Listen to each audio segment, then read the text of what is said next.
మగపిల్లను దయచేసి ఎడలా వారి తల మీదకి క్షౌరపు కత్తి ఎన్నటికీ రానియక వాడు బతుకు దినములన్నిటిలో నేను వారిని యెహోవాకు నీకు అప్పగింతునని మొక్కుబడి చేసుకునేను.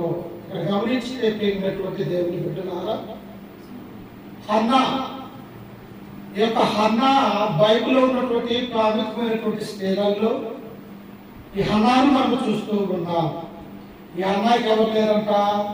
సంతానం అనేది లేనటువంటి స్త్రీగా ఉన్నది. కానీ ఇదే హన్నాకు వైరి అయినటువంటి పెనిన్నా అనే ఉన్నది. దేవుడు ఆమెకు సంతానాన్ని అనుగ్రహించాడు, కానీ ఏమిటి ఎవరు లేరంట? సంతానం అనేది లేదు. అప్పుడు తన వైరి అయినటువంటి పెనిన్నా అంటూ ఉన్నది, నువ్వు గొడ్రాలవి, సంతానం లేని దానివి, నువ్వు ఎన్నో శాపాలు పాపాలు మోసుకొని ఉన్నావు కనుక నీ యొక్క గర్భాన కుమారుడు కుమార్తెలు పుట్టలేదని ఆమె బహుగా హింసించేది వాగా ఉంటూ ఉన్నది. కానీ సంతానము ఇవ్వాలంటే ఎవరి ఆధీనంలో ఉన్నది? దేవుడే ఇవ్వాలి. ఎందుకంటే సంతానం ఇవ్వకపోయినా దేవుడే లేకుండా చేస్తాడు, ఇచ్చేది కూడా దేవుడే. అందుకని ఇక్కడ 1వ అధ్యాయం 6వ వచనంలో మనం చదువుకుంటే, యెహోవా ఆమెకు సంతు లేకుండా చేసి ఉన్న హేతువును బట్టి, చూశారు ఇక్కడ మనం ఏమనుకుంటాము? సంతానం లేదే, నేనేం పాపం చేశాను, ఏ నేరం చేశాను అని అనేక మంది బాధపడే వారిగా ఉంటూ ఉంటారు. కానీ ఇక్కడ ఏదో తెలుసా? దేవుడు అనేక విషయాలను తెలియజేస్తాడు. గాయపరచువాడును నేనే, గాయము కట్టువాడును నేనే. అలాగే సంతానము ఇచ్చేది ఆయనే, లేకుండా చేసేది కూడా దేవుడే అన్నటువంటి సత్యాన్ని మనం గ్రహించాలి.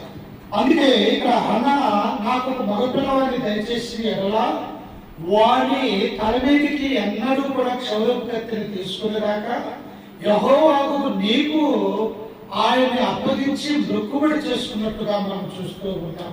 నిజంగా ఈ లోకంలో ధనము, ఆస్తి, ఐశ్వర్యము, సంపద అనేకం ఉన్నప్పటికీ కూడా కుటుంబంలో సంతానము, కుమారులు కుమార్తెలు అనేది లేకపోతే ఆ కుటుంబంలో ఎటువంటి సంతోషం అనేది ఉండదు అని మనం జ్ఞాపకం చేసుకోవాలి.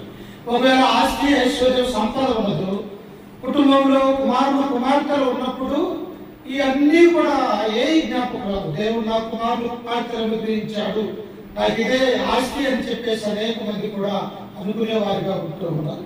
అందుకనే ఆమె మొక్కుబడి చేసుకున్నదయా నాకు సంతానం లేదు అని చెప్పేసి షిలోహు అన్నటువంటి మందిరానికి వచ్చి ఏలీ ప్రధాన యాజకుడిగా ఉన్నటువంటి ఆ యొక్క మందిరంలో ఆమె ఏడుస్తూ కన్నీరు కారుస్తూ ఆమె ఏం చేసిందాక ప్రార్థన చేసింది. అంటే